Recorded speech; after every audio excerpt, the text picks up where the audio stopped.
reste dans les premiers secours. Et dans cette vidéo, je vais aborder les premiers secours dans le cas des fractures.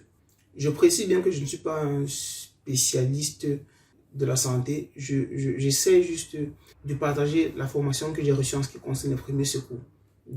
Tout simplement parce que j'estime que on manque souvent de promptitude et de tact lorsqu'on se retrouve en face d'un événement dont un seul geste pourrait sauver la vie. Donc j'ai décidé comme ça de faire une série de vidéos pour partager mes modestes connaissances en ce qui concerne les premiers secours qui sont très importants dans le cas d'accidents ou d'événements tragiques ou tristes. Alors, je parlais des fractures. La fracture, c'est quoi? Déjà, la fracture, c'est la rupture de la continuité d'un os. Et les fractures de moindre importance sont appelées les fissures ou les éclats. Et ce sont les fractures qui sont considérées comme des fractures à part entière. Il y a deux types de fractures, deux grandes typologies de fractures. Alors, il y a les fractures fermées, qui peuvent être simples, complexes, il y a les fractures ouvertes. Alors, en ce qui concerne les fractures fermées, il faut dire que l'os se brise sans qu'il y ait perforation de la peau.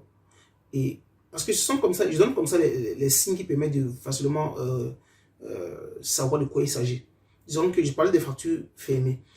L'os se brise sans qu'il y ait perforation de la peau. Et l'hémorragie interne peut être abondante avec des dommages aux tissus mous sensibles. J'ai parlé des tissus mous dans la vidéo précédente. Deuxième type de fracture, la fracture peut être ouverte. Et dans ce cas, l'os est exposé. Alors, disons que parfois, c'est l'os même qui perce les tissus, dans la peau et tous les tissus en fait. Comme j'ai dit, l'os peut parfois percer les tissus et quelquefois aussi, c'est l'agent qui cause ce traumatisme qui peut traverser la peau et le tissu sous-jacent et casse même l'os. Quelles sont les causes? On va dans l'étiologie, les causes de la fracture. Alors, il faut dire que un os peut se fracturer sous l'effet des forces agissant de manière différente. Ces forces peuvent être directes, indirectes, les forces en torsion, et encore plus loin, on peut avoir des fractures pathologiques. En ce qui concerne les forces directes, il faut dire que ça crée une fracture à l'endroit où il y a eu l'impact, à l'endroit où il y a eu le choc. Les forces indirectes, c'est quand il y a la fracture se manifeste loin du point d'impact, loin du point où il y a le choc. Par exemple, lorsque tu as une chute sur la main, ça entraîne peut-être une fracture de la clavicule.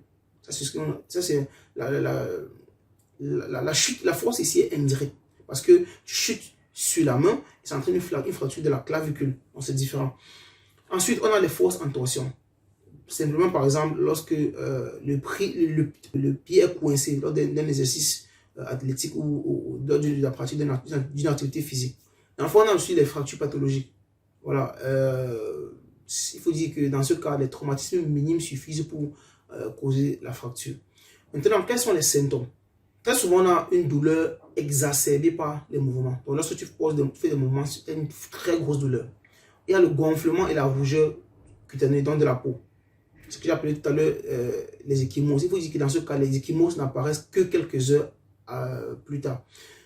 Et aussi une limitation ou une impotence fonctionnelle.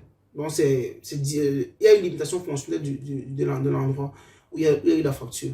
Ensuite, il y a les hémorragies possibles dans le cas des fractures ouvertes. Parfois, il y a aussi des déformations. Disons que la dimension, la forme et la longueur par rapport au segment anatomique normal de l'os se modifie.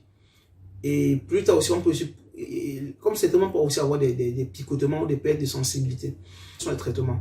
Disons qu'en règle générale, il ne faut pas bouger le membre fracturé. Il faut éviter de le bouger sans chercher à remettre les os en place. C'est très important.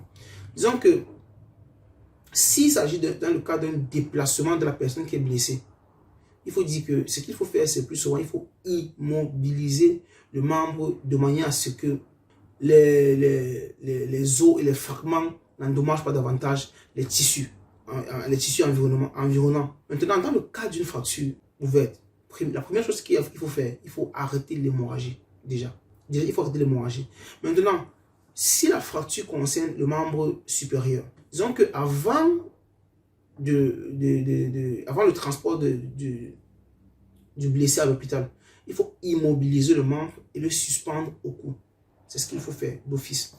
Et si, dans le cas contraire, c'est-à-dire si la fracture concerne le membre inférieur, ce qu'il faut faire, il faut dire que, en attendant, puisqu'on ne peut pas le bouger, en attendant l'ambulance, il est possible et nécessaire de déplacer la personne blessée. Et avant de le déplacer, il faut immobiliser le membre, et le membre qui est blessé, il faut le lier ou l'attacher au membre qui est sain, ou encore au second membre. Seulement si toute cette manœuvre ne cause pas une douleur supplémentaire. Donc, il faut faire très attention.